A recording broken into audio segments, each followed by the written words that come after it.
We're so delighted that you're all here, and I just wanted to begin by introducing our moderator, Dr. Mary Marcy, who's the president of Dominican University of California. And Dr. Marcy has been in the position since 2011. And throughout her 21-year career in higher education leadership positions, she's driven higher education reform and diversification initiatives.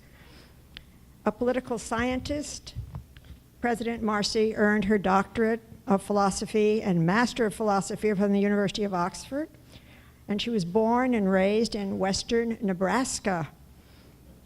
And therefore, President Marcy is from the Midwest and understands climate change up close. I'd like to introduce her now.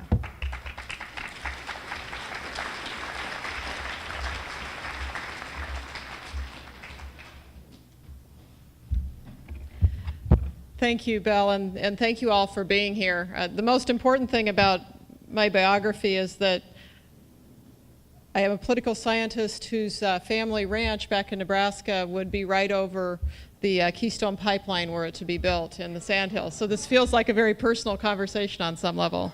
But I'm very grateful to have the congressman here and to have a very distinguished set of panelists to talk about a very important topic. You know, one of the things that we are passionate about at Dominican, and I believe in much of higher education, is taking real knowledge and putting it to real use in the world. And I think a lot of the conversation tonight is going to come from people who not only have strong feelings about what's happening to our environment, but have a tremendous amount of knowledge and research behind their position. So we're going to learn quite a bit in a fairly short period of time. We're going to have a chance to hear extensively from our congressman, and we're going to have a chance to talk about it. And that's what a community center is all about. So thank you to the folks at Mill Valley Community Center as we get started. Now, let me tell you a bit about the schedule so you know what to expect, and you will indeed have a chance to ask questions. We want to set the stage and be up to date on both the research and the politics before we dive in. And so doing that will be a distinguished panel of 4 guests who will talk from different perspectives about environmental issues. They'll each talk for about 5 minutes. Then we'll ask the congressman to share his perspective on the current state of not only environmental policy efforts, but on the issues in Washington. Then we'll have a chance to have questions that both the panelists and the congressman can respond to. I have a couple of questions that I'll start with, but you will also be able to write questions on note cards and pass them in so that we'll try and get as many of those as possible. So without further ado, I'd like to begin. I'll call each of the panelists up one at a time. They'll have about 5 minutes, and then when you're done, you can have a seat at the larger table so that we can all have a conversation at the end. And I'll start with Dr. Melanie Fitzpatrick, who is a climate scientist with the Climate and Energy Program at the Union of Concerned Scientists. She's an expert on local and global impacts of climate change, and she's written climate impact reports for 9 different states. She holds a PhD in geophysics from the University of Washington, where she specialized in the role of sea ice and clouds in Antarctica. Dr. Fitzpatrick has been cited by numerous publications, both academic and in the general media, including the New York Times, USA Today, the Associated Press, and Reuters. She is passionate that government policies must be informed by science, which unfortunately is not always a common situation, but it is a noble position and one which we're happy to endorse this evening. So, Dr. Fitzpatrick, if you'll begin us.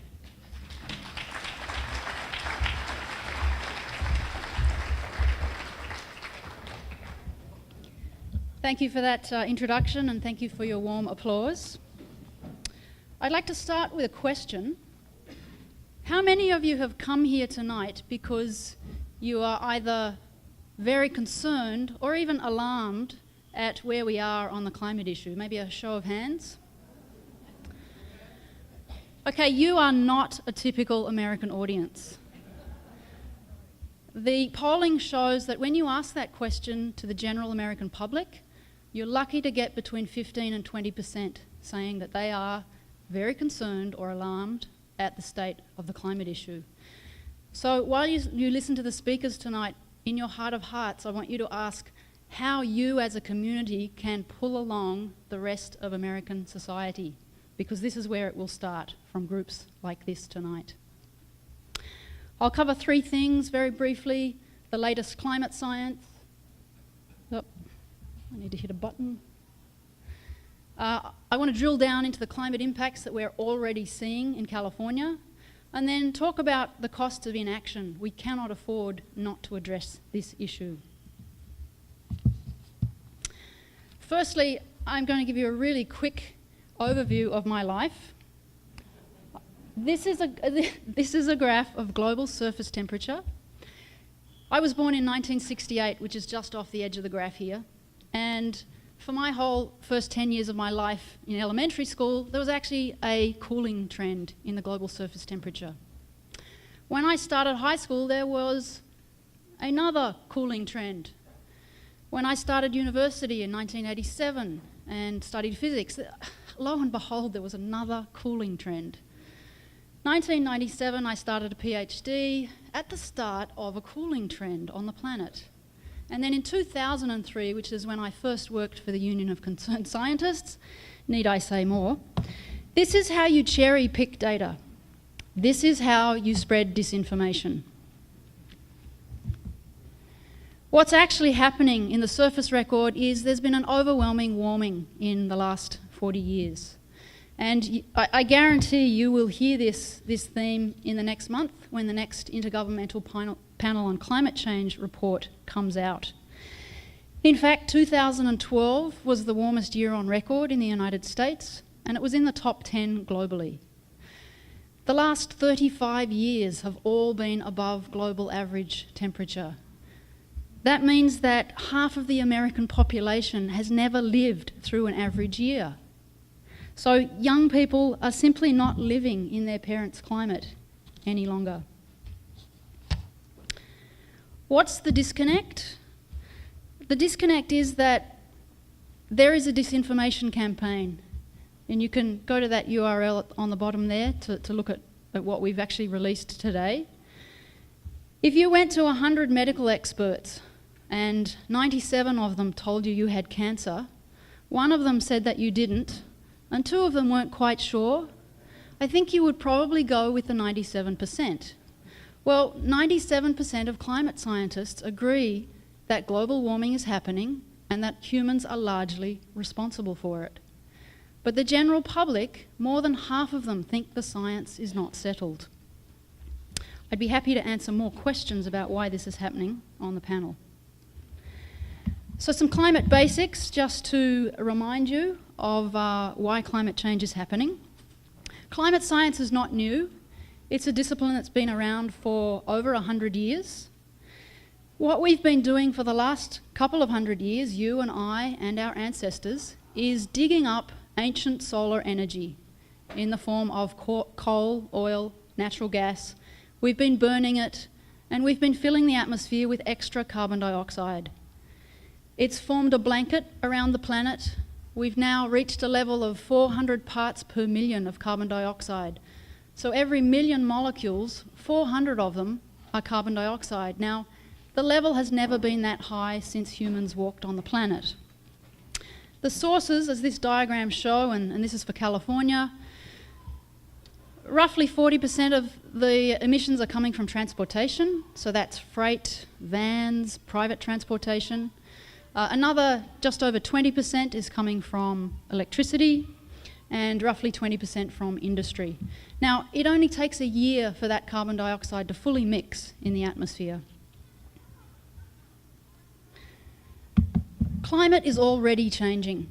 Just last week, a report was released by the California EPA and the Office of Environmental Health Hazard Assessment. That's quite a mouthful.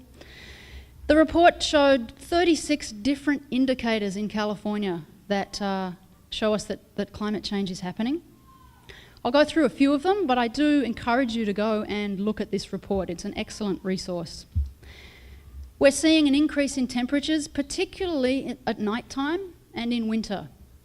That has ramifications for agriculture and also for snowpack decline.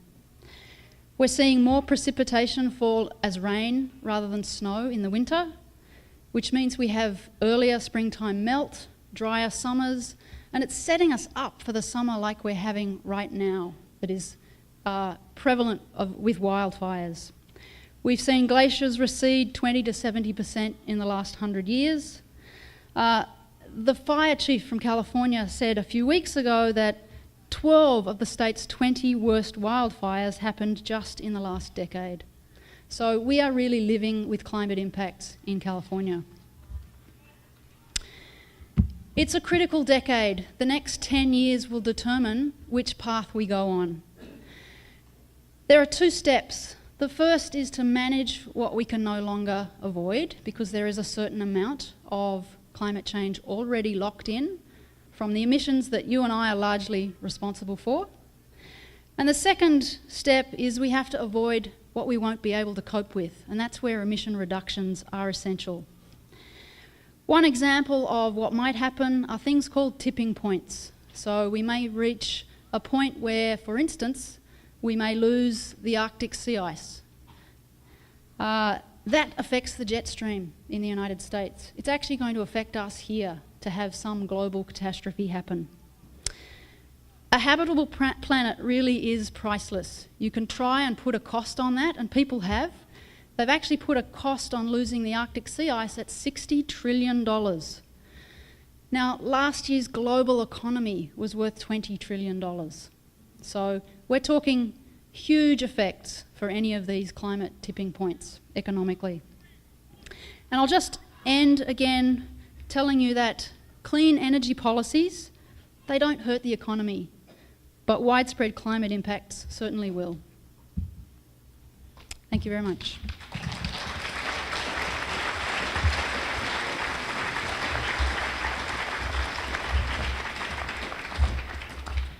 Thank you, Dr. Fitzpatrick. Her outline of some of the sobering data reminds me of a class that my spouse taught, mathematics, when the started out outlining some data, and one of the students very early on in the class, first-year student, said, "I disagree with your statistics."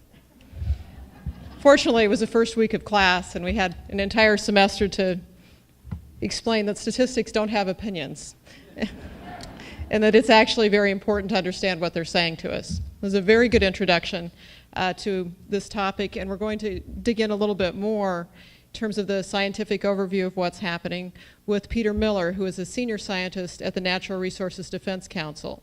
He has over 25 years' experience in energy and in climate policy. His work is focused specifically on California energy policy, AB 32 implementation, GHG emissions accounting, and offsets. He is currently a board member of the Climate Action Reserve and has served on the California Board for Energy Efficiency and on independent review panels for the California Energy Commission. Mr. Miller has degrees from both Dartmouth College and Reed College. Mr. Miller.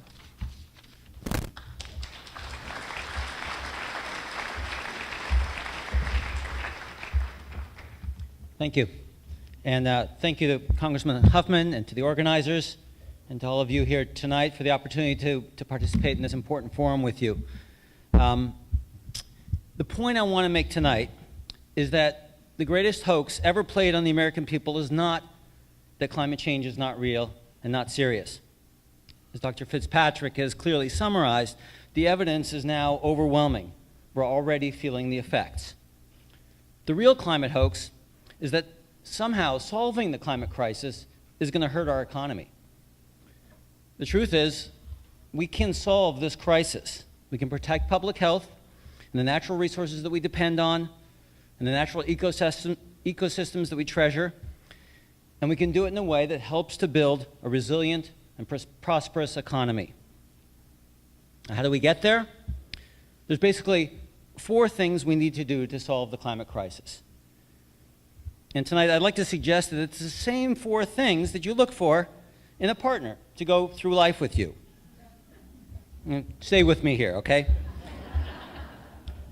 The first thing you need is clean energy resources, right? We need to replace gas and coal with clean energy resources like solar, wind, and geothermal. And we need to replace oil with low-carbon fuels for our vehicles. That's the same thing as it's like the bling that you look for in a partner. You know, the fancy job title, the big bank account, or the beautiful looks. You know, that's that front page, those solar panels and that little glint. It's exciting. But the second thing you look for in a partner, and this is after the initial infatuation is maybe cooled a little bit, is someone who is a pleasure to live with, someone who's competent and reliable, someone who eases your burden rather than adding to it. And that's energy efficiency. We need to make our buildings, stay with me here, I think this works. We need to make our buildings and our vehicles and cities more efficient. We need net zero homes. We need efficient light bulbs and efficient appliances. We need factories that put a lot of output for a little input. Same services, just lower cost, both economic and environmental cost. Now, the third thing you look for, once you've decided you're in it for the long haul, is someone who will invest in your future together. When you're 30, you want someone who will listen to that advice to start putting money in an IRA. At 30, it's hard to believe you're ever going to get old, but it happens. It's the same thing with climate policy. It's early. We need to invest in our future now. That means rebuilding our natural infrastructure, planting trees and restoring ecosystems, restoring rivers, and protecting salmon. It also means investing in our human infrastructure so that it is less vulnerable and more resilient. Building cities that are out of the floodplains and out of the fire zones. Planting urban trees and growing bikeable, walkable communities. So the fourth thing you look for, and this is not in a partner but with a partner, what you look for is a community. You want a community that supports your values and ideals. A prosperous and healthy community, one that brings you and your partner, your family, and your friends together, rather than pushing them apart. Now, the analog here for the climate policy is an overarching framework that puts a price on carbon across the economy, that provides a broad market signal, and effectively brings together the disparate policies into a consistent effort, like a carbon tax or an emissions cap.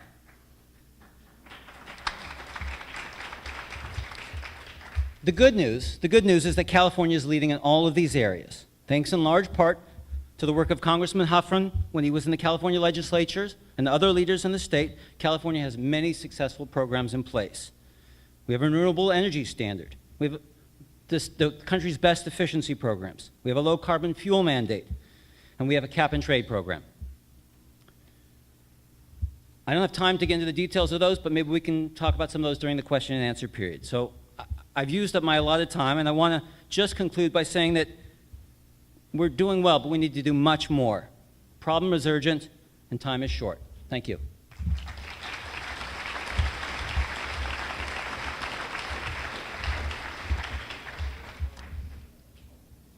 I mentioned that Peter had degrees from Dartmouth and Reed, so I have to point out that I think Reed and your liberal arts education came to the fore in your illustration. That was perfect.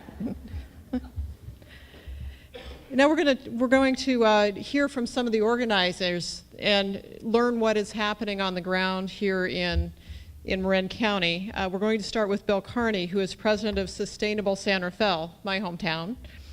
He served on the green teams that created San Rafael's Climate Change Action Plan and chairs the city's Citizen Advisory Committee on Housing and Economic Development. Thank you. As a landscape architect, he managed the design and construction of Yerba Buena Gardens in San Francisco and oversaw the Yerba Buena, Trans Bay, and South of Market redevelopment areas. He is principal of Landscript Associates and the author of Cities, a Nuclear Peace Poem, and the forthcoming Mountain, an evolutionary epic. Bill?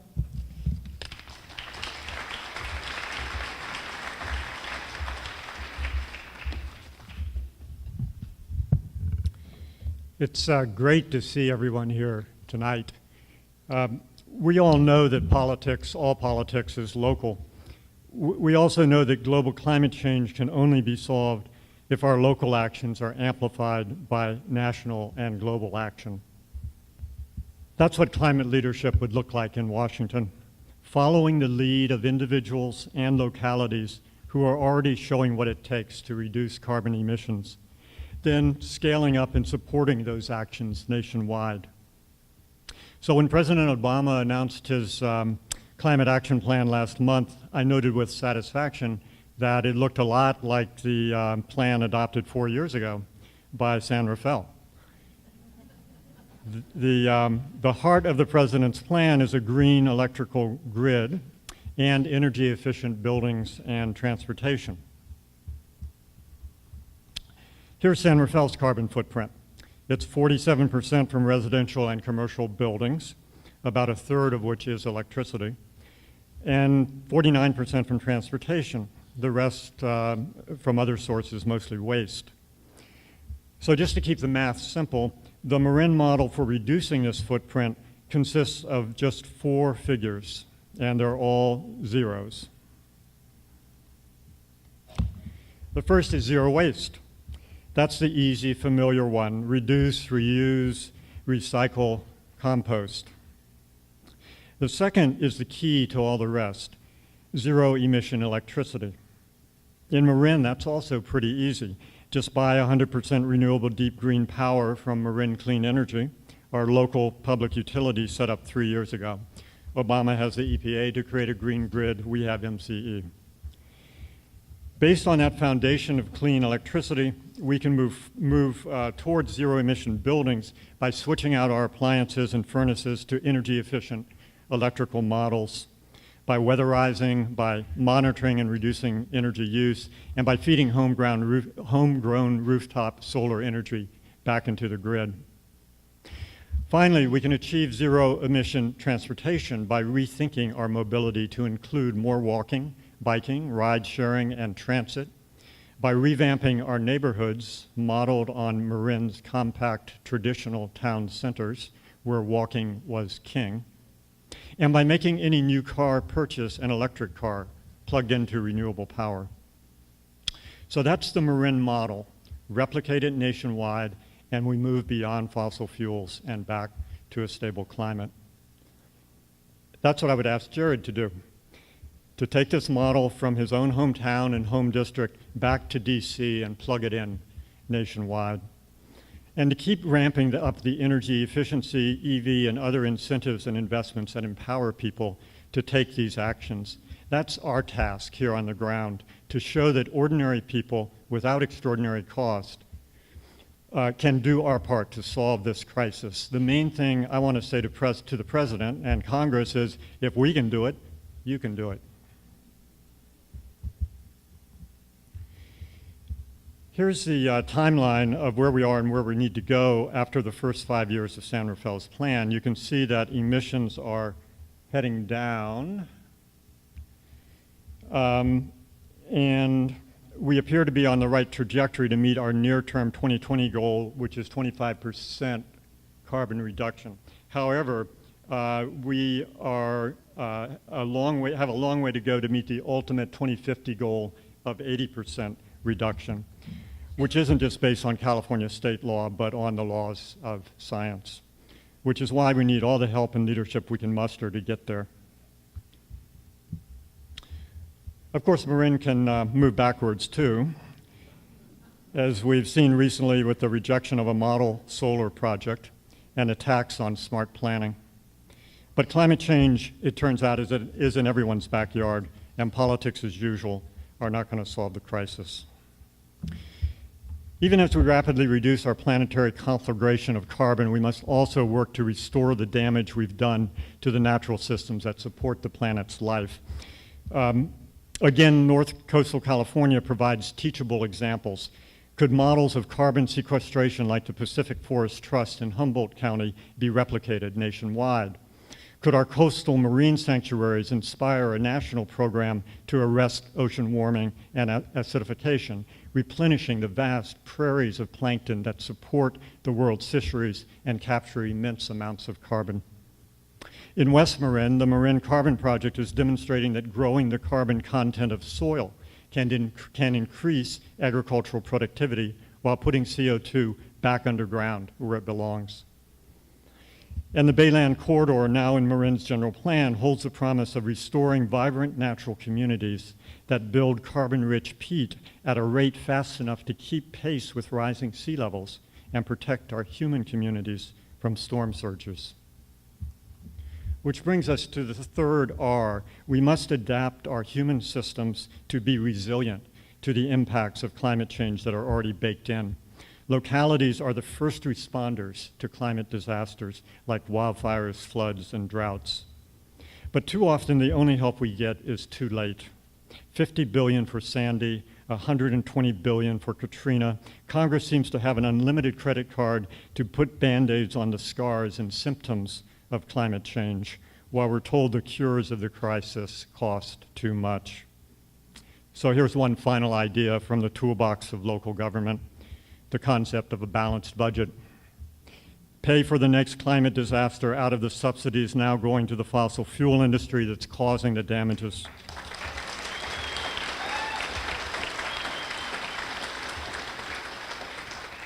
That at least would be a start towards the cap and dividend or other carbon market we need to motivate all of us to get to zero carbon. Then we might actually emerge from this crisis not with a diminished world, but with a replenished world, a resilient world where we live close enough together to actually meet and talk to our neighbors, walking to the cafe downtown or to the open space up the hill, and solving our common problems as a community. I've just returned from Washington with a few relevant insights. At the World War II Memorial, I saw that this country can unite and do great things when pressed by necessity. At the MLK Memorial, I saw that we can do the right thing when inspired to action. And at the Air and Space Museum, I saw how quickly planetary scale change can happen when we put our minds to it. This nation moved from Kitty Hawk to the moon in 66 years. NASA scientist James Hansen first testified to Congress about the need to solve climate change 25 years ago. What we need now most from Washington is a mission to planet Earth that lands us home by 2050. We need a moonshot, but the good news is it won't take rocket science. As we're showing here in Marin, we can get there using the technologies we already have, starting with the ballot box. Thank you.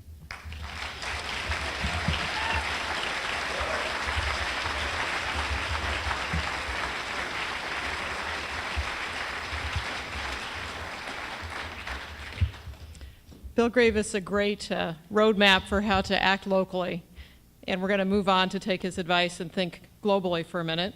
The last speaker is, before we hear from the congressman, is Carleen Cullen.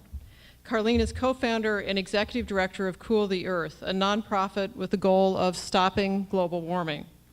Her entrepreneurial endeavors began in 1986 when she became a partner in a startup medical information technology business, Ovid Technologies. She helped grow the company to 120 employees in 5 international offices before it went public and was successfully sold. Carleen co-founded Cool the Earth in 2006 after moving to Northern California with her family. She holds a BA in English Literature from Loyola Marymount University in Los Angeles. Carleen, welcome.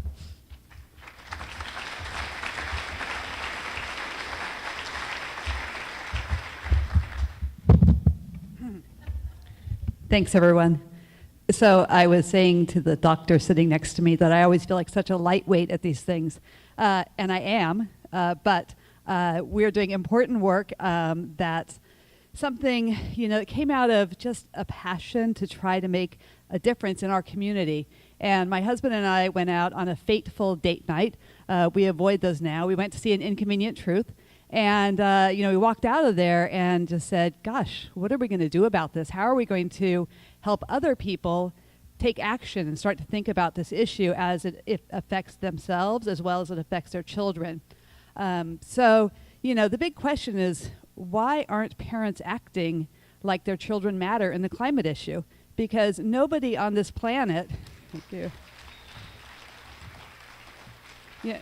nobody on this planet could care more about this. And we have 11 and 13-year-old, and this is going to be their world, and I refuse to let it go and just things as normal. So we're going to make a big change.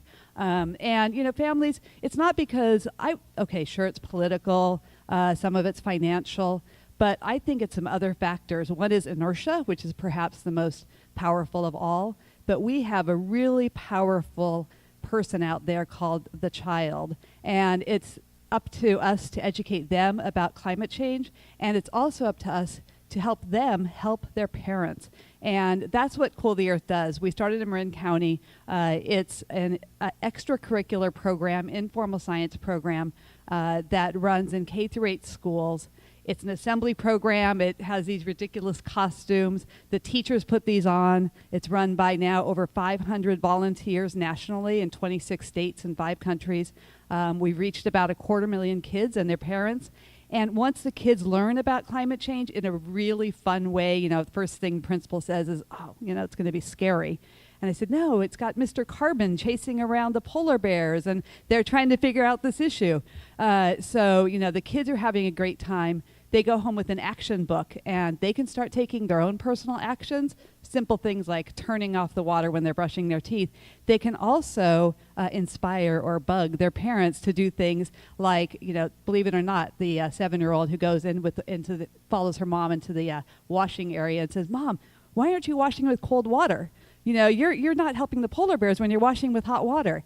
And, time and time again, we hear these stories about the kids knocking on the bathroom door and saying, "Dad, 7-minute shower, it's time to get out."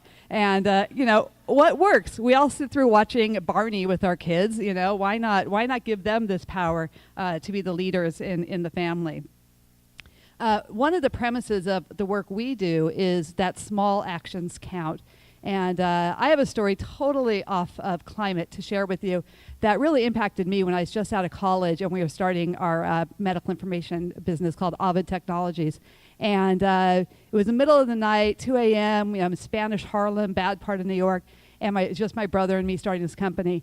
And I got a fax next to my bed, and it was from the University of Zimbabwe, from Harare, and it was the medical librarian who said, "Our electricity is almost entirely out, and we just have a small supply. They won't give us computer access." And we had sold them medical information that they run on computers. They needed to treat a farmer who had come in and had been bitten by this rare snake that they don't know what to do with in this particular region. They don't know the snake. So we're up all night trying to find what the correct medicine is, and we found it. About 8 hours later, we faxed them back, and a few hours after that, the person wrote back and said, "Well, there's bad news. We had to amputate his leg, but the good news is that we saved his life." And not only did we save his life, but his daughter and his wife, because in that part of rural Zimbabwe, they would not have survived if he hadn't survived. And I know that every action counts. I see these kids out there. I know what they're doing. I know what the families are engaging in and taking action. And, results, as I mentioned, we've been, going wildly as this nonprofit startup throughout the country, running. We have hundreds of volunteers, which is kind of amazing, people we've never met who are running this at their school. And the other part of this I wanted to mention is, if you look at this, Stanford University did an evaluation of our work, and they ended up finding out that about a third of all the parents we touched, all the families, took new action. And about a third of those people who participated went on, and this is the gold to me, went on to do retrofits, more expensive retrofits in their home. They went on to say that attributed to the program that they started thinking about climate change in their purchases. Now, these are surveys from Stanford researchers talking to parents in Shawnee, Kansas, and in New Jersey, and they're saying, I'm starting to think about climate change when I make my purchases. And lastly, they said that they started to take civic action, and many of them for the first time. They wrote to their local newspaper. They contacted their local elected official. So it's a very powerful way to empower the kids, let them know growing up that they understand what this issue is, and bringing them forward in the issue as well. So I think I'm going to be the shortest person of all because I just finished being in New York for 3 weeks, New York City, so I always talk really fast when I get back from New York. We have, I wanted to share just a message of hope. I know the realities of climate change. We all know what we're facing. But I believe that we have the opportunity to really make a change, and it's not too late. And I wanted to share with you one of our programs at the schools always ends with music, something for the kids to really feel great about. So this is just a 30-second clip. I hope it's a little bit like rap, so don't be shocked. 2, 1, 2. Don't stop your dreaming, let yourself float upon an ocean. We can work it out, we can work it out, baby. Go ahead and lose yourself inside this opportunity that we gon' make it right now, make it right now. All right, thank you very much.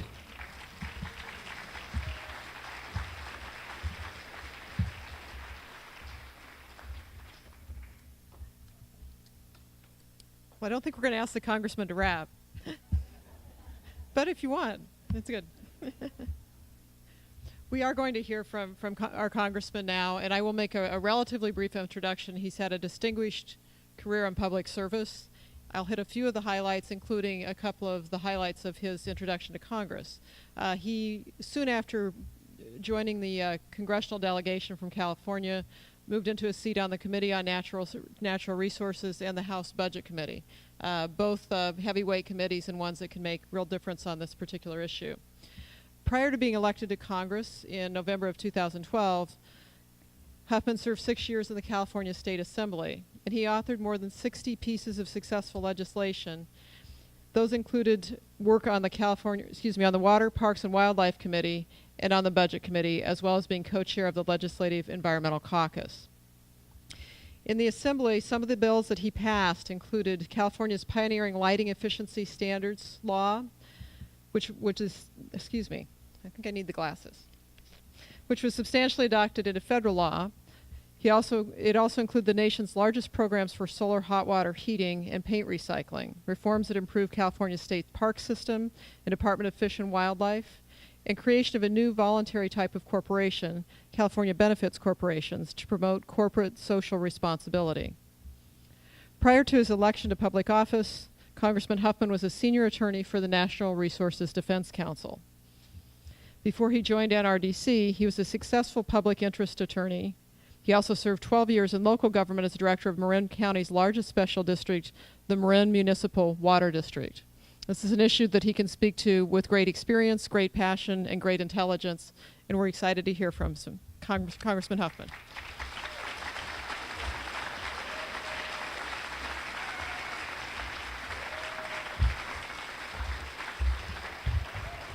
Well, thank you. Thanks, President Marcy. What a great turnout. What an important evening and an important subject. I'm just thrilled to be here. And I'm also delighted to have gone last because I got the benefit of hearing these wonderful, diverse perspectives that preceded me.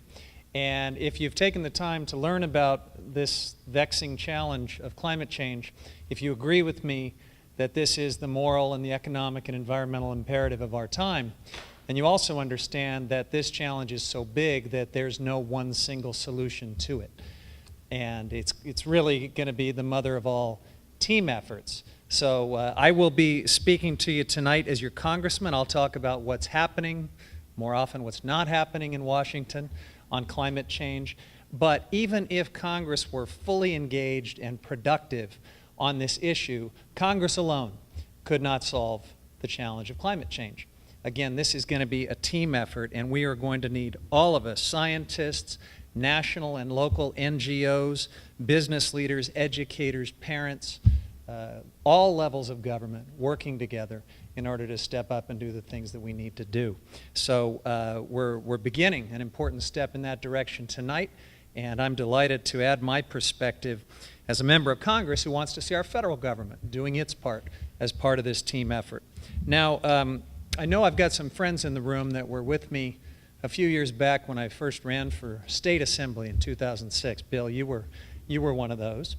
And I think many of you may remember that I made climate change a very, very big part of my campaign. It was a big part of why I decided to run for that office. It's a big part of what continues to drive me to do the work that I do now in Congress. And down the home stretch of that campaign in the spring of 2006, I had some good political fortune as someone who was really making climate change one of my major issues. Al Gore's movie came out, The Inconvenient Truth.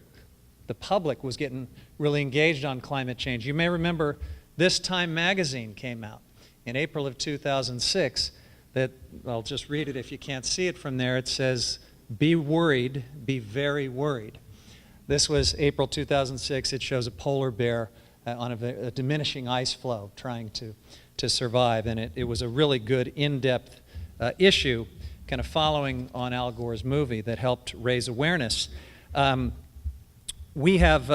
began carrying this magazine with me on the campaign trail. I sort of made it part of my call to arms, why climate change was a huge issue we needed to step up to, why we needed leaders in the legislature. And we've come a long way since then. We've actually, as overwhelmed as we sometimes get on this issue, made a lot of progress, and we should recognize some of the progress we've made since April of 2006. In fact, just a few months after that Time magazine article came out, California did some very historic things, passing AB 32, which is the world's, thank you, yeah. This is all of you. Give yourself a hand. The world's most ambitious, enforceable climate change policy, AB 32. At the national level since then, we've had some good news too. President Obama, for the first time in many, many years, raised fuel economy standards. That's making a huge difference. Took California's very ambitious tailpipe emission standards, made them into a federal rule, making a big difference. We're seeing now more clean vehicles coming to market faster than at any time before, and that's exciting. We had a huge Supreme Court ruling at the national level that clarified that carbon pollution is a pollutant that can be regulated under the Clean Air Act, which is a really important thing. Yeah, I don't applaud the Supreme Court very often, but they've gotten a few things right, and this was one of them. Very important because it means that the president has existing authority that doesn't require congressional approval to go out and regulate carbon dioxide pollution under the Clean Air Act. There's more that we've done in California, of course. Thank you, Mary, for mentioning some of the bills that I had a chance to work on during my 6 years in the legislature. I won't go through all of them, but we put some great new incentives in place for renewable energy and efficiency, and did some things like creating the first regional climate protection authority in Sonoma County through legislation. It's helping coordinate some exciting work there. Sonoma County and Marin County are really leading the way on the local level, and they've done some heroic things since 2006. Of course, we have community choice aggregation energy models rolling out in both counties, helping us do some exciting new things. We have climate action plans in both counties. We have all sorts of business leadership on climate change, and it's just very, very exciting, frankly, all of the progress we've made. But we have also lost some ground since 2006. When this Time magazine issue came out, and when Al Gore's movie was being viewed by people all over the country, the polling was really encouraging. People were sort of awakening to this issue, realizing that it was something they needed to take seriously, and support for doing something about climate change was cutting across party lines. It didn't matter, Republican, Independent, Democrat. Everybody was concerned. Everybody wanted to do something about it. Unfortunately, we have seen major shifts since then. And remember, by the way, that back then we even had some Republican leaders at the national level that were embracing this issue. Mitt Romney in Massachusetts was supporting greenhouse gas caps and trading systems. And John McCain was stepping up and involving himself in climate legislation. Well, today, we've had several years of the fossil fuel industry doing a concerted effort to sow doubt about the science and to really radicalize this issue along party lines. And it is very unfortunate what's happened as a result of that. Climate change has gone from what seemed to be a consensus issue to now a partisan issue that's divided, with Democrats acknowledging the consensus science, wanting to do something about it, and Republicans, a few exceptions to these characterizations, but Republicans, for the most part, doubting the science and opposing action to do something on climate. So that's going to make all of our jobs more difficult. It's certainly going to make my job more difficult as a freshman member of Congress in a House of Representatives that is controlled by a Republican majority right now. I have been there for 8 months in my first term. And after having a pretty productive run as a state legislator, passing all sorts of new laws, one of the most important things I have to do as your new member of Congress is kind of manage expectations. Because conventional wisdom is that freshman members of Congress don't pass a lot of legislation, especially when you're in the minority party, especially when you're trying to do environmental legislation. Conventional wisdom would suggest that I'm not going to be passing a heck of a lot, if any, legislation my first year. I'm trying to defy that conventional wisdom, of course. I want you to know that. And I actually have passed a bill out of the House of Representatives a few weeks ago. Thank you. And I hope I'm not done, but a few weeks ago I passed a bill that's actually an environmental bill. It would add about 1,250 acres near Point Arena on the Mendocino coast to the California Coastal National Monument, passed off the House with bipartisan support, and I think has a great chance of becoming law. So I've got some other bills I'm excited about. I'll keep doing what I can, but I have to be very candid with you. When we're talking about clean energy and climate change, in this House of Representatives, it is just going to be very, very tough. And that is not a partisan accusation. It's just a statement of fact. It's the reality of what's going on in Congress right now, because the majority in the House they're climate deniers. They don't want to take action. In fact, they're really quite supportive of the fossil fuel industry. Their idea of energy independence, for example, they'll acknowledge we need to be energy independent, but their idea of that is switching our source of fossil fuel from the Middle East to Alaska and the coast of California and the Bakken Shale and the Monterey Shale. They want to see us continue to extract and drill as much as we possibly can. Of course, the House GOP budget, the Ryan budget, which I opposed, unfortunately guts funding for energy efficiency and renewables and research and science, the things that are going to help us step up and address climate change. And the political philosophy of my Republican colleagues seems to be best summed up by one of my more colorful colleagues. He's from Houston, Texas, the sort of heart of petrochemical wonders. And what Steve Stockman, this colleague of mine, said a couple of months ago was the quote, "The best thing about the earth is that when you poke holes in it, oil and gas comes out." So that sort of sums up for you the philosophy that I deal with in the House of Representatives under its current leadership. And so I'm a member of the Natural Resources Committee, and a lot of my time is spent week after week in hearings that are extolling the virtues of coal production. There are folks that are, to listen to them tell it, see a new bonanza in coal production in places like the Powder River Basin in Wyoming. We do have huge coal reserves in Wyoming, and they have some very ambitious plans to try to mine those and ship them by rail to the Northwest and then export them around the world. They're very excited about that, and so we get to have hearings on that, even as the actual policy of the administration is moving towards less reliance on coal, even as the markets, frankly, are moving towards less reliance on coal because natural gas is pricing it out. But that's one of the top priorities. We've had hearings on the wonders of mountaintop removal coal mining in Appalachia, attacks on the Obama administration for trying to put some new standards in place against mountaintop removal.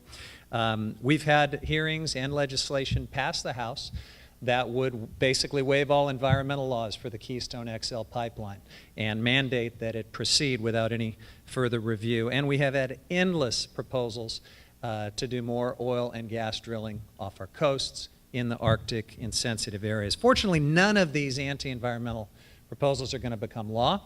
They're just not. But at a time when we all know we need to be doing more to move good policy forward on clean energy and on climate, we are spending in the House of Representatives way too much time deliberating about and opposing really bad ideas. In fact, I'll tell you, just 2 weeks ago, as a good example of this in the Natural Resources Committee, there was a bill introduced by my colleague Darrell Issa to rename all, you get this, you can't make this stuff up, to rename all U.S. territorial seas after President Ronald Reagan. Now, This is an area of the ocean that's actually bigger than the United States, a huge expanse of the ocean, and it would just be named Reagan. And mind you, we spent a whole morning deliberating this legislative proposal. We've got no federal budget. If we don't come up with appropriation bills and other bills, the government's going to shut down on October 1st. We have no farm bill. Major issues are being neglected. And we spent a morning talking about naming the ocean after Ronald Reagan. I actually considered introducing an amendment that would just cut right to the chase and name the whole planet after Ronald Reagan. Because I thought, you know, let's go with this. If we named the planet Reagan, maybe the Republicans would care about it if it's heating up. You know?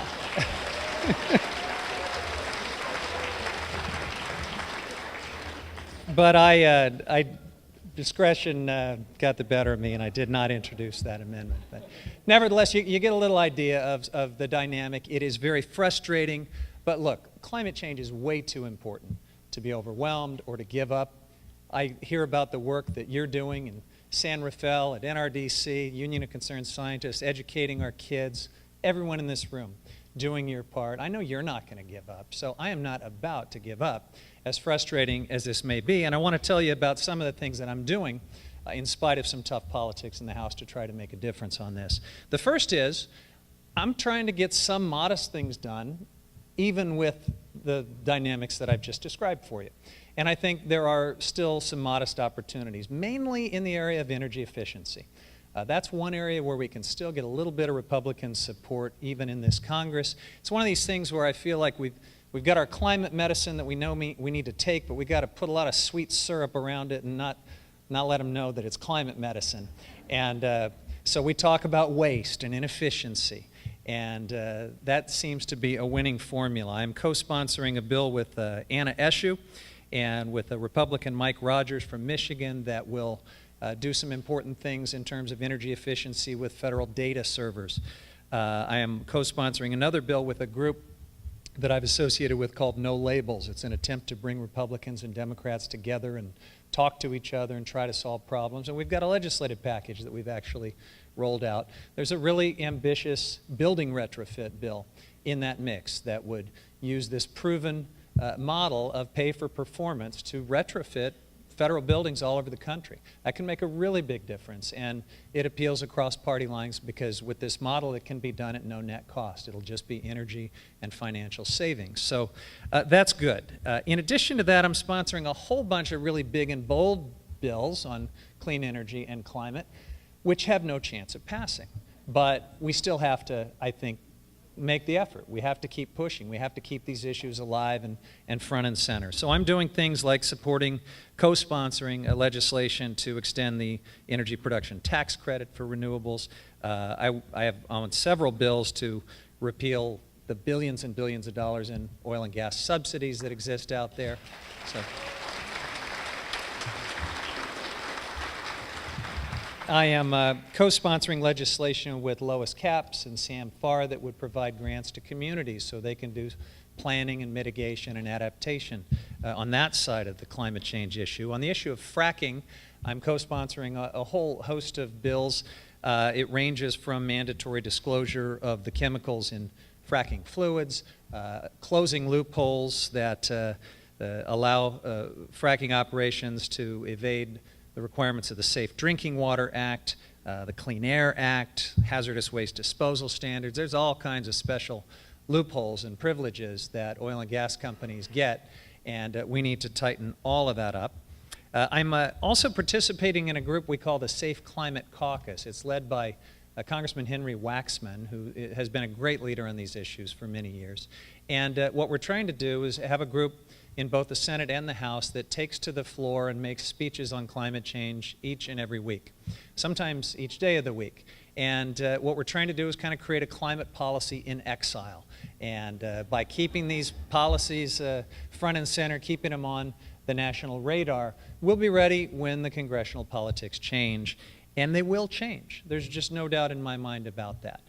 This is one of those issues where my friends in the Republican Party are just out of step with the science and I think with the the long-term trend for history and public opinion on this issue, and we need to be ready to move when they sort of wake up and get that, which could happen for any number of reasons.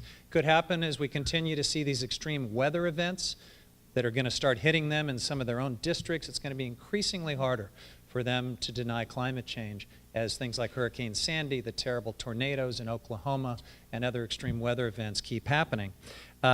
We're going to see, I think, as we've seen the evolution on marriage equality, at least to some extent on comprehensive immigration reform, some softening in their opposition, and we're going to be ready to move when that happens. The last thing I'm doing is I am sort of realizing where we can continue to push big, bold things, and that's the executive branch. So I'm supporting President Obama in taking strong executive actions. I was fortunate enough to be invited by the President to be present for his rolling out of his climate action plan a few weeks back at Georgetown. And it was the perfect forum to talk about the heating of the planet because it was one of the hottest days in Washington. And if you've gone to events with the President, you know that you have to get there really early. You have to clear this gauntlet of security, and then you sit and wait for a long time. And we were sitting and waiting in about 100-degree temperature with the sun beating right down on us. The President arrived, started giving a great speech, and then his teleprompter broke. And so he went off script, and his 45-minute speech became closer to an hour and a half. Meanwhile, we were all sweating terribly and fanning ourselves, and we got the message. The planet is warming up, and we were a very receptive audience. Now, in terms of the content of the President's action plan, I'll be honest with you, it doesn't go as far as I would like. A lot of it is sort of rehashing and repackaging things that are already happening, that we've already done. But the President's trying to focus on things that he can do now without Congress because, for the reasons we've been discussing, getting the House of Representatives in particular to partner with him on these things is going to be pretty much impossible. So there are two very significant things, at least, that I saw in that plan. One of them is instructing the EPA to set greenhouse gas limits on new and existing power plants. Again, using that existing Clean Air Act authority that the Supreme Court clarified. That is a big, big deal because 26% of global greenhouse emissions are from the generation of electricity. The second is a commitment to further increasing fuel economy standards beyond 2018. So we're not just resting on our laurels, we're going to keep moving forward. And there's some other things that are in his action plan that are good. But look, just the fact that we have a climate action plan from the President of the United States, the first in history, is kind of a breakthrough in itself. So that is something to celebrate, and it's something that I'm going to support. I see that my time is up, but that's a quick run-through of what I'm going to be working on in Congress. I know that we're all going to be working together, doing a lot of organizing. The congressional politics that are frustrating us all, that's something that we really need to organize together on, too. And I know that OFA will be leading the charge on that, and I'll be working with many of you in the room to do that. So I look forward to your questions and to the rest of our discussion. Thanks.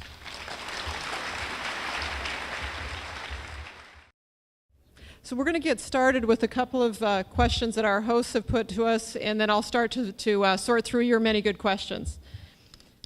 So the first question, I think, is Congressman, is specifically for you, and it's about the carbon tax.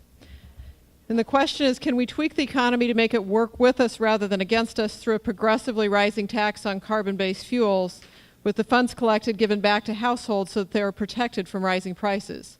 What is your position on the carbon tax, and are you in a position to co-sponsor such a bill? The answer, are we on? I think we need to, there we go, okay. Sure, absolutely. The main thing from my perspective is we've got to start putting a price on carbon. There's several ways that you can do that. A carbon tax is an excellent, elegant way to do it.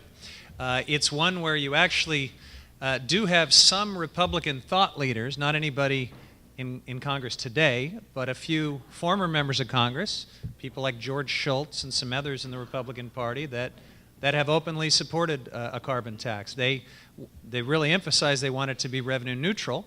So that's, if it's going to be a bipartisan effort, it'll probably have to reflect that. And I happen to think we need more tax revenues from whatever source we get them. So I'll hunt for my additional revenues in other ways. If we could create a revenue-neutral carbon tax with a dividend and return to consumers, that would be great. But there's other ways we can do it too. California's cap-and-trade effort is another way to put a price on carbon, and I think we need to be supportive of anything that we can do in this political climate that makes substantial progress toward that goal of pricing carbon. And the second question is starts, I think, with the congressman, but I think other folks may want to have add a thought or two as well. Are you driving an electric car? What do we need to do to support electric cars? How can we support the installation of wind and solar generation facilities around the country? This is the part where we all get to brag about our cars, so that's great. And what an experience walking in here tonight and seeing all of these Priuses and Leafs, and congratulations to everyone who's doing their part. I have a Ford Fusion hybrid. I'm kind of tall, I need a little leg room. It works very well for me. I get about 36, 37 miles to the gallon. For a decent-sized sedan, that's pretty good. I think my next car is going to be even better because of the wonderful progress we're seeing. So I bet others can beat that. Yes. So I was upstairs, oh gosh, about 2 months ago, and my daughter, who's 11, and her friend, who's 12, had some other girls over. And I hear them say outside, the friend said, "Oh my God, have you seen the Cullens car? It's totally sick." And sick meaning really good. And and indeed, they all went outside, all 5 of them, to look at our Leaf. And they wanted more explanation. So it's fantastic. The kids obviously get it. We go around the schools with electric vehicles, with GGEVA and other people, and the kids are, they go home and they're telling their parents, "Why are you using gasoline at all?" And so, I personally am thrilled with our Leaf, and I'm happy to speak with anybody about details about this. We run some house parties out of our garage and bring together people who have different electric vehicles and invite community, neighbors, friends to come in and check out the cars. So, they're definitely, for California, the Chronicle, I think, did a disservice to its kind of headline a few weeks ago, kind of saying, well, EVs maybe aren't as green as you think. And that's true in some states if you're burning a lot of coal. But here in California, it's a better and carbon-free way to travel, and it's great. So, I would just add to that. I wanted to do sort of another rendition on the idea of a hybrid that the congressman mentioned. We have a Leaf. Most of our driving is done around Marin and points beyond on totally green electricity. However, we do have tethered in the garage a 1998 Civic that, of course, runs on gasoline. It doesn't get a lot of use anymore, but it's kind of there like a security blanket. So we consider ourselves a hybrid family, right? We use a Leaf, but if we want to go further, the interesting thing is that we're finding more and more that we don't really need it, right? If we really are thoughtful about our travel, we don't need that extra, 50 miles or so to get anywhere. I mean, there are some places, obviously, but just to plant that thought, you can go there in a transitional way by getting an all-electric plug-in, which is what really gets you there energy-wise. Without giving up totally on the longer trips, at least until your current car goes away. Mm-hmm. I just wanted to mention that no.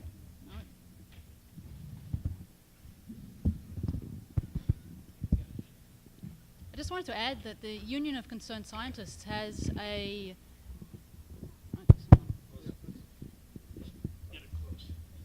third time lucky. I just wanted to add the Union of Concerned Scientists has a clean vehicles program. I'll try and swallow the microphone. There you go. The Union of Concerned Scientists has a clean vehicles program. One of the issues that we're looking at is how you transition to making these cars affordable to low-income communities. At the moment, they're very high-end in terms of cost.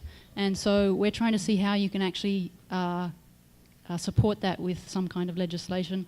I loved the idea of the carbon subsidies going to renewables and to programs like this. And also, if you look at the transition of the millennials, young people, they're not owning cars. They're going to car sharing. They're going to community-based private sharing. So it's changing. It's generational. It's generational, but it's changing our mindset. We've also got some questions, which is not surprising given the broad view that we've had a chance to take so far today. We've had some questions about some specific things that are looming on the horizon. So a number of the questions want to know what the status is, if we have any sense of what's going to happen with the Keystone Pipeline, and if there's anything at this point that we can do about it. I'll take a stab at that. I'll tell you everything I know about it. This is pending with the State Department and the administration to decide whether they want to permit this project. And we had originally thought that we would have an answer in July. That's what everyone was told. Of course, July came and went, and we're in August. And the last statement by President Obama on this, after conventional wisdom was sort of tilting to think that he's going to permit it, he's going to approve it, suddenly he came out and was rather dismissive of the job projections, which I was delighted to hear. The job projections are absurd for this project. You've got Fox News running around saying 1 million jobs, and the reality is that the studies that have looked closely at this suggest very, very few jobs, like as in a few dozen from this project over the long term. So that was great, and he was also zeroing in on the irony that this big oil and gas transmission project would actually increase American gas prices. That's something that is not widely known, but the folks in Canada that are promoting this project have acknowledged it for a long time. The reason is the limited range of export for this tar sands oil right now is kind of forcing them to dump this stuff in the upper Midwest and other areas at pretty low prices. If they're able to get it all the way down to the Gulf and export it, the folks that are currently getting those lower prices are going to have to find some substitute fuel.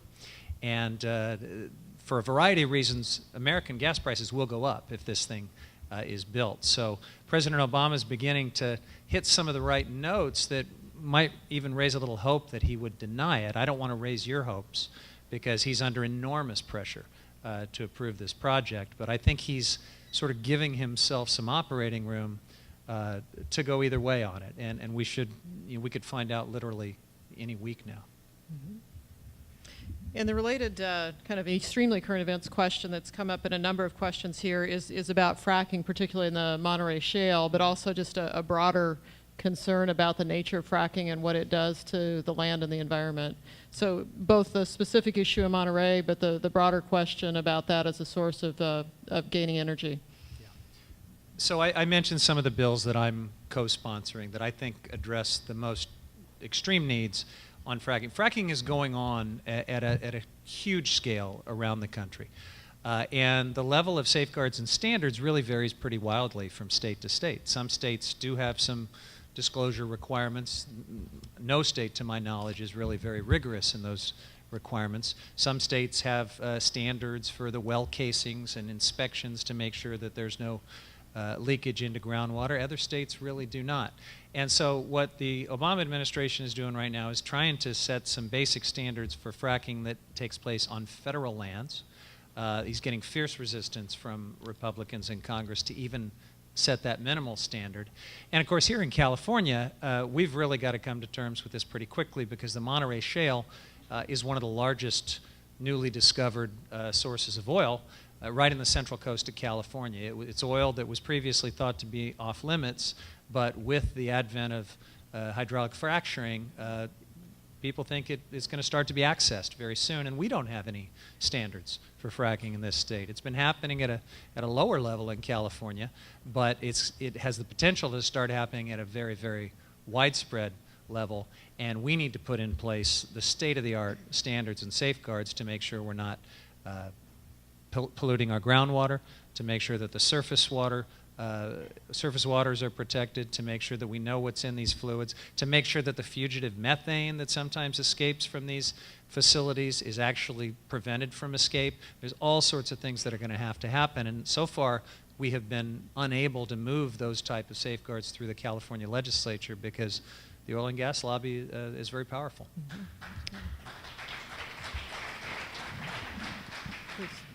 I'll just add to that that there's an important bill moving through the California legislature now. It's authored by Senator Fran Pavley, and it's an important bill that would help to establish a more effective regulatory regime in California on fracking and related practices.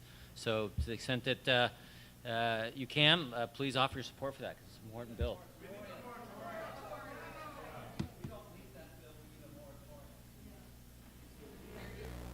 It's a start.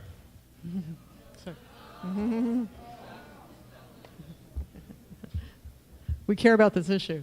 All right, I want to go to an issue that actually Dr. Fitzpatrick, you brought up, and Congressman Huffman did as well, which is the issue that the science is actually fairly clear. But there was a period of time, you were talking about when you ran in 2006 about there was general consensus, but there seems to be a lot of disinformation about what's really happening with climate change, and either a lack of awareness or a misrepresentation to people about what's going on. So there's a number of questions about why there's so much disinformation, about whether there's anything we can do about it, whether the media is complicit or whether the media is simply gathering information and not analyzing it appropriately. So there's a lot of concern about that, and a desire to talk a little bit about how we can change the discussion back to the broader consensus that seemed to exist back in the 06-07 days. Well, the science is unequivocal that climate change is happening, and that hasn't changed. It's only strengthened, that view, in the last 6 years. What's been happening is a disinformation campaign that has been largely funded by the fossil fuel industry. It's affected the media, particularly in this country, not so much in other countries. And they've been using the same PR companies that big tobacco used. So we've just exposed a lot of the disinformation, and that's what it's about. It's about being able to expose that very coordinated attack, and all it is seeding doubt. That's all they had to do with tobacco. Just put a little bit of doubt in there about whether nicotine was addictive or not, and you have a whole campaign that is stalled for decades. We have seen the same thing happen for decades on the climate issue, and all it is a tiny seed of doubt that makes people wonder if the science is settled. So that's what we're up against. We know the people that are the main players. We actually know that they're using the same PR companies that were involved in big tobacco. I think the congressman talked pretty clearly about some of the things he's experiencing in Congress. Yes, please. I hate to steal the mic. So it's interesting. We've been doing this work for 7 years, and when we first started at a couple schools in Marin and then at 25 schools in Marin County, every single school that we would go to, we would get parents calling us, emailing us. Some of them were pretty negative, and some of them pretty aggressive, to the point literally where like the police had to get involved at a school in Novato and arrest one of the parents. And I mean, there have been many things, but as we've expanded, we have found now, being in over 500 schools nationally, that the response from the parents is much more muted. Many times we hear nothing at all anymore, which is really remarkable because we're reaching more kids, and it's not a blue school or a red school. They're all purple, right? I mean, and somewhere in between. And so it's really the national sentiment from our reach, from our small perspective, has definitely become more accepting that climate change is an issue and that we're going to have to deal with it. And it's a palpable change. The other thing is that when we do get press, we typically, just like we did most recently, we get the same language, and it's obviously comes from the very same concerted effort of, we get pictures of kids, believe it or not, wearing Hitler swastikas, and we get notes that we're socialist and we're, just like the Gulag had indoctrinated the children, and all this really disturbing stuff, and it comes from all over the country whenever. So it's a really concerted effort to try to kind of diminish and support our efforts. So that's remained. That PR campaign has remained. But from the people, the parents at schools, I would say that has been actually quite a bit diminished, which is great. There's a couple of questions about nuclear energy, a couple of different cuts at it, actually. One is whether there's a role for nuclear energy, particularly the next generation, as part of the mix of energy production for the future or not. But the related question is looking at the status of Yucca Mountain and the disposal of nuclear plant waste and what we feel the status of that is now and what effect it's having. So both what's the future of nuclear power and what's the effect that's of Yucca Mountain right now? Well, I'll speak at least partially to that. Nobody has a long-term solution for the storage and disposal of nuclear waste, no matter what. It's not Yucca Mountain. It doesn't exist. It's not reprocessing. It's not some elusive new technology that someone's using allegedly in France. All the things you hear. Nobody has solved the issue of how to permanently, safely address nuclear waste for the long term and how to avoid the proliferation risks that go along with it. So I really think that the case is getting stronger and stronger all the time, that nuclear should be a thing. California, we're making lots of progress in part thanks to the shuttering of San Onofre, which that's 1 out of 2. There's 1 more to go, but we were always told that we couldn't live without San Onofre, and here we are living without San Onofre. So we'll keep working on it. I think we'll just have to find alternatives, decommission these nuclear plants, but that's to me where the history is taking us. Dr. Fitzpatrick. Just on the nuclear issue, we've been watching Fukushima very carefully over the last couple of... We've been watching the Fukushima waste for a couple of years at the Union of Concerned Scientists and are quite concerned that we don't have a way to deal with that. We don't have a way to deal with the crises that can come in a nuclear plant. Now, Germany is decommissioning its nuclear plants, and we want to look at the whole fossil fuel cycle. If you're going to enrich uranium to use in a nuclear plant, then that enrichment has to be done using a non-fossil fuel. Otherwise, your nuclear fuel is not fossil-free. So you have to take into account the whole life cycle of that process as well in the arguments for and against nuclear. Okay. We also have a set of questions that are based really here in Marin and how we can be more effective at putting more options in place for power. One talks about, I think, Bill, that you mentioned an issue of solar facilities that came up around a solar farm in Novato, and the facility was opposed by wildlife advocates for covering wetland access areas. So the question is, can we encourage siting these facilities in, say, parking lots or rooftops? And how could we place these facilities so they actually worked effectively? A similar question is about Marin becoming carbon neutral, and that we'll have to allow solar, wind, and other 100% renewable generations to be built here. So how do we accomplish that? How do we start to move to that next stage of sustainability in Marin? Well, I think the answer to the second part is you do it. There's nothing, I don't know if there's any issue about accommodating solar in particular, even on rooftops and on hard surfaces around the county. We've got lots of capacity to do that, and it also, of course, creates a distributed source of energy, which is a lot more reliable ultimately than having all of our electricity coming from big sources. In relation to this recent rejection of the solar up in Novato that I mentioned in my talk, that was very marginal agricultural land. It was not wetlands. I'm a bird watcher, right? I spend a lot of time walking around the Las Colinas treatment plant ponds where there's a solar array of about the same dimensions, and the birds are fine, right? It's a great place to bird. So there's a room for installations of that sort and there are places where it can be, and that is one of the places where it could be. It was a good example, and hopefully will come to pass at some point. At the same time, yeah, let's build as much as we can on hardscape. There is a program going on now sponsored by San Rafael, but actually cities all up and down the county and Sonoma are participating in looking at locating solar on their parking garages and other public facilities. So there's a lot of that going on, and we need a lot more.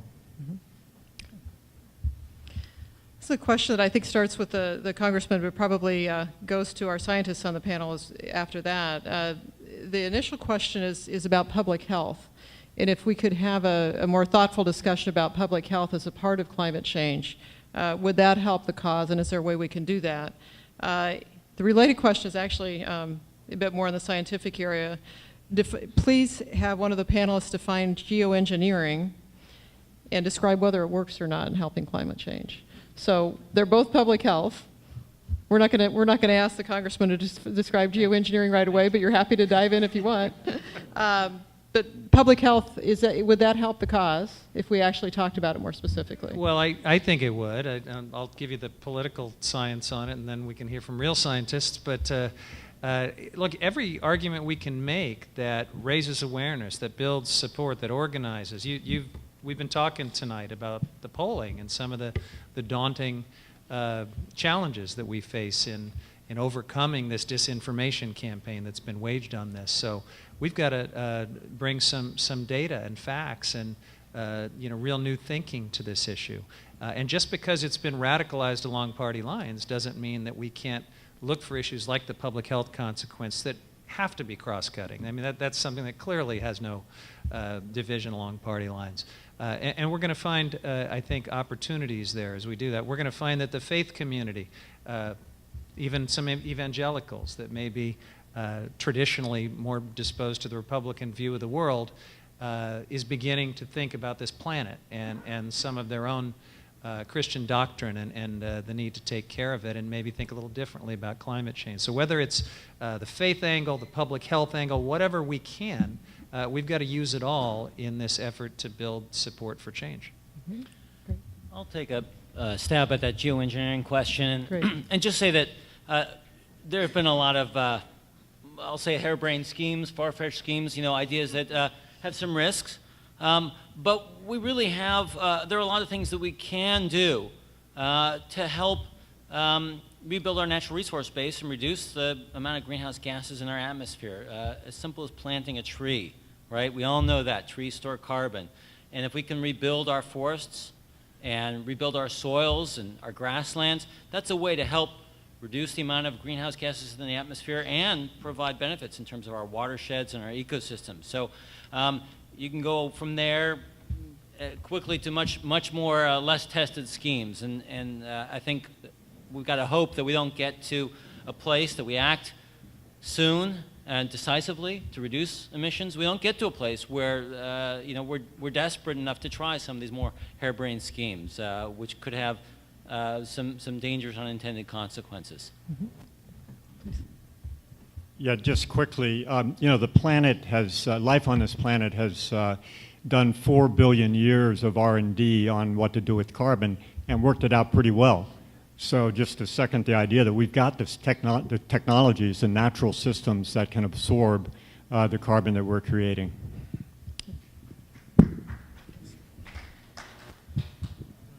And geoengineering, as it's being proposed today, is a deliberate attempt to change the climate system.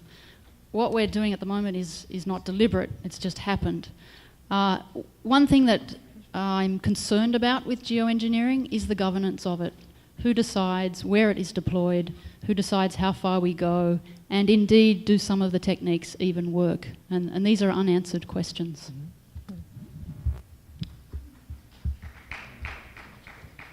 Here's a very direct question and a very personal one. We live at the Redwoods where the water comes within 3 inches of one of our buildings. What, if anything, is actually being done about rising sea levels? The answer is not enough, obviously. We've got tremendous exposure in California coastal communities in Marin County, my entire congressional district. I've got a third of the California coast that I represent, and it includes areas that have all sorts of physical and natural infrastructure that is vulnerable to rising sea levels. And remember, when you hear some of these modest increments, like sea level has risen a few inches or whatever, the impacts are a lot greater than what that modest increment might suggest. Storm surges and the actual effects of that kind of sea level rise are actually quite significant. I have areas in my district, like Crescent City, that are very vulnerable to tsunamis. And so in addition to rising sea level, which increases that vulnerability, you're going to have to harden some of our infrastructure to be more resilient in the face of climate change. But we may also have opportunities to actually do good environmental restoration work as part of the resiliency effort. And you could think about some infrastructure that's very vulnerable right here in the North Bay, like Highway 37, which actually cuts off some wetlands that ought to be functioning, hydrologically a lot better than they do. You may have an opportunity there to raise that up, create better resiliency and better environmental function, restore wetlands to provide a natural buffer against some of these things. So, it's not all doom and gloom. It's not all massive costs. If we're smart about this, we can protect our natural infrastructure and do right by ecological functions as we address it. Okay. So the congressman mentioned or at least alluded to the scale of his district, and I know he had an early start this morning, and he's got a late night this evening. So I'm going to ask one more question, kind of general questions from the audience, knowing that you'll probably have a chance to talk a bit more later, and I'll make sure that Jenny in his office gets all the questions. We've covered most of them, but I have to end with a question that touches my political scientist's heart, and maybe yours, Congressman. It says, every day I assign positions to support the environment, from NRDC, Earth Justice, Wilderness Society, etc. Do they actually do any good? Yeah. Well, Peter can speak to this because he's at NRDC now, but I'll tell you, I think Union of Concerned Scientists, NRDC, Sierra Club, or other national environmental groups do an awful lot of good. They are bringing science to bear. They are bringing good policy advocacy to bear. With the best advocates in the nation, in many cases, the most knowledgeable folks. And every now and then, when it's necessary, they're bringing litigation to bear. Mm-hmm. And it takes all of those tools, and I think many of our national environmental organizations have the capacity to bring all those tools to bear. We need them. We need them. And if I could, Mary, it just gives me an opportunity to mention one thing that I think we should all think about as a takeaway, perhaps, from tonight. We all came here because we care about climate change. We want to make a difference. We want to do more. This is a bubble. We're in a bubble here tonight. We're in danger of letting this become an echo chamber of people that basically see things the same way. We can't let that happen, because the challenge is that we've got to go out and build awareness and organize and make change. That necessarily has to take us all a little out of our comfort zone. We've got to talk to people that may not see the world exactly the way we do, and try to find ways to be effective in spreading that message. So, sometimes we're going to be able to do that through science. It's a great tool. Sometimes we're going to need really eloquent and effective advocates at the federal, state, and local level. Sometimes we're going to need lawsuits, but all of it's got to work together, and we have to really think creatively about the people who aren't in this room tonight and how we can all do our part to reach them as well. Thanks for having me tonight.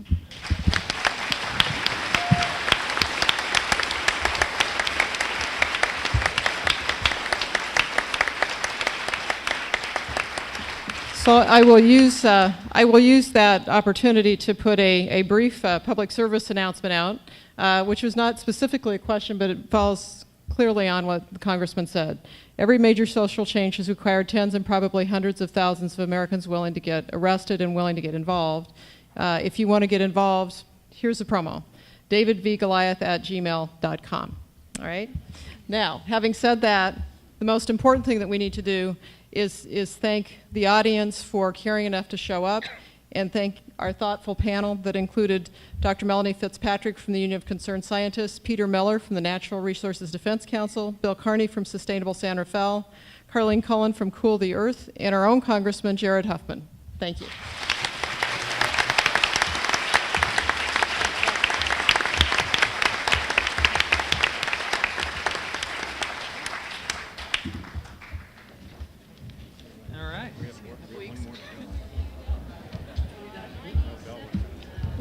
a minute. We're not done. Not done?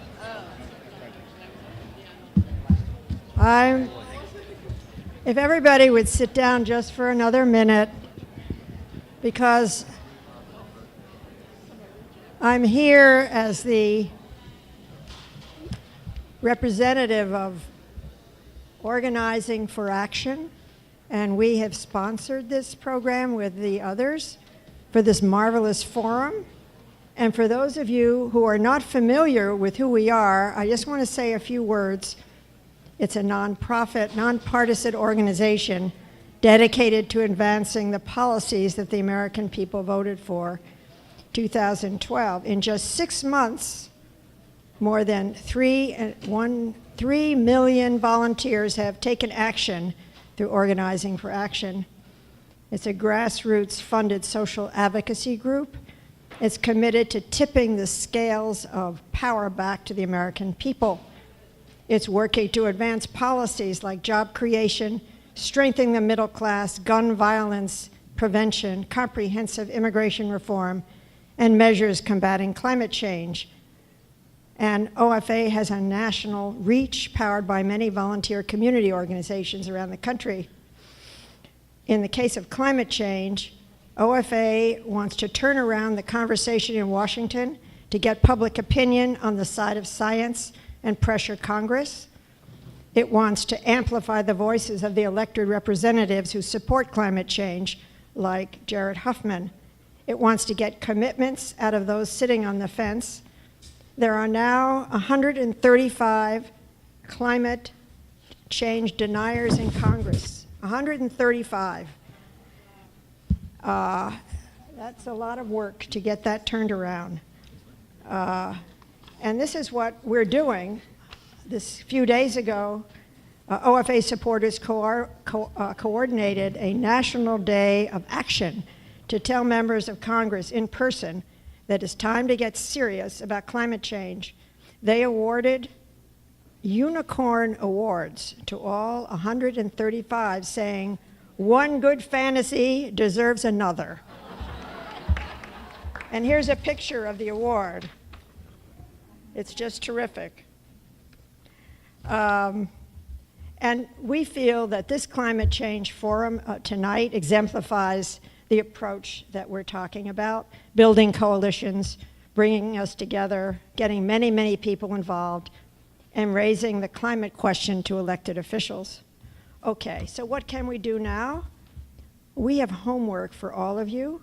We want you to commit to connecting tonight with at least one of these organizations working here in Marin on the many aspects of climate change.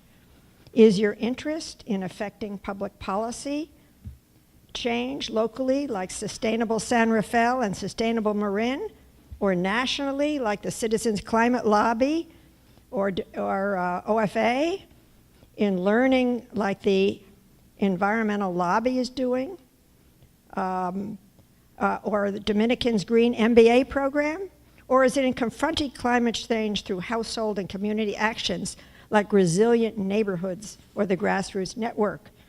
Are you interested in transportation, the environment, entrepreneurship, spirituality?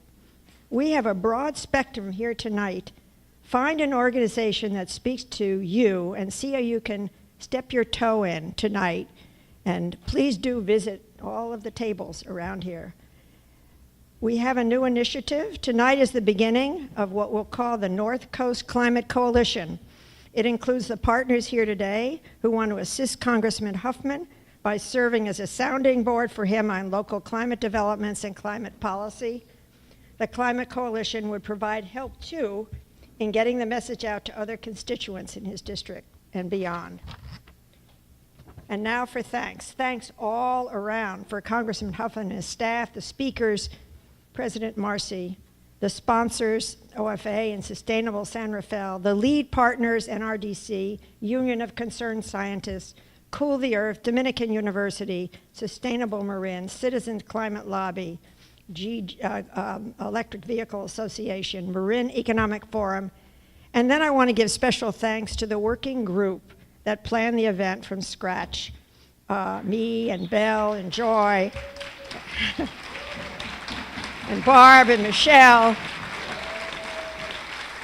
and our press liaison, Janet, and to those many behind the scenes volunteers who helped put on tonight's event, the cookie bakers, the welcomers, the sign makers, the social and print media workers, all thanks to Mill Valley Community Center and Seth for his efforts, and to all of you for participating. Thanks.